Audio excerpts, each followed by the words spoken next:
Okay, girls, this is a quick disclaimer. Never take, if you're a married woman, especially, or if you're in a long term relationship, never take relationship advice from a single woman like me. Okay, now that the disclaimer's out of the way, we need to talk about something. So, when women work with me, often they're like, okay, well, we're going to fix the nutrition and we're going to address some of the lifestyle issues. And they think that somehow health doesn't include sexual health.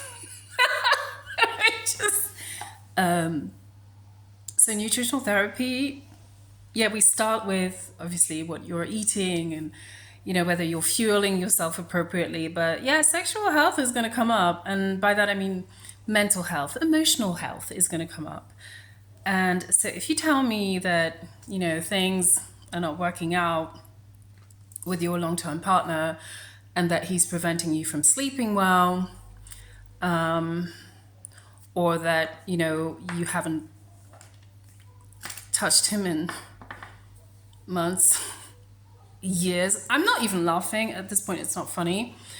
So yeah, I'm not giving you marital advice, I'm just saying that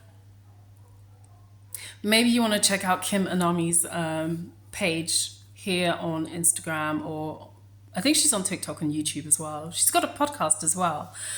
Yeah, because you may need to just like reinvigorate your, I think it's the sacral, is it the root chakra? Is this advice? No, because I'm just a single gal. I mean, and I'm of the idea that, if one boyfriend is not good enough, like maybe you can slot him in on a Monday and a Wednesday, and then you have boyfriend number two on Tuesday and Thursday, and then you still have the weekend off. I mean, look, it's 2026, things have moved on. I'm single again, so don't take relationship advice from me. But when it comes to your health, seriously, sexual health, mental health, emotional health, yeah, I mean, love, romance, support, feeling loved by your partner, all these things are important. There's some women who they get rid of, they tell the partner to sling his hook, like the chick who found out that her boyfriend was spending all their money on OnlyFans. And then when she confronted him, right, because she was in IKEA, couldn't afford to pay because their joint account was overdrawn. I think did he spend £30,000 on OnlyFans? So embarrassed, she had to leave all the stuff in IKEA, and I love IKEA. Oh my God, I'm so glad I'm married to myself because I would never do that to myself. So anyway, so she left in embarrassment, went home, and then she put the camera to one side and she confronted him. And all he had to say was, oh, well, at least, this is a white guy, white English guy. So, oh, well, at least you know where the money was going. Yeah, because Halifax got in touch with her and they were like, all these transactions to OnlyFans. And she was like, OnlyFans? I actually think he got off lightly. She was like, I'm going on a walk. And by the time I come back, I want you out of my place. Because he wasn't even... Can you imagine? He was living at her place and racking up... Why did they have a joint account? You see, this is where I feel like Auntie Claire, even as a single gal, I'm just like, no.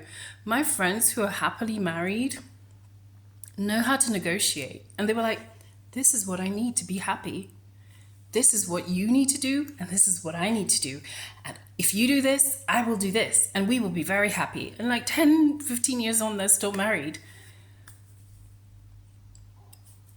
In the meantime, yeah, you have, is it Paris Paloma Paris? I can't remember which way around it is, singing about all day, every day, work, slave, what? I'm thinking, why are we singing this in 2026 with Florence and the Machine? Amazing performance, by the way, but that's not the point.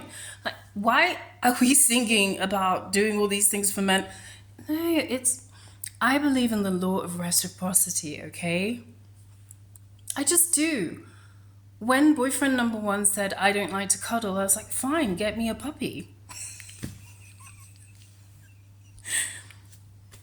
Well, no, actually what he said was, oh, cuddle someone else. I was like, okay, well, boyfriend number two's gonna have to do it then. But no, but okay, but seriously, right? Because clearly, I don't know, at this point, I'm still on the fence about whether I'm single by choice. I don't know. It is whatever it is. I travel. That's my excuse. What's yours?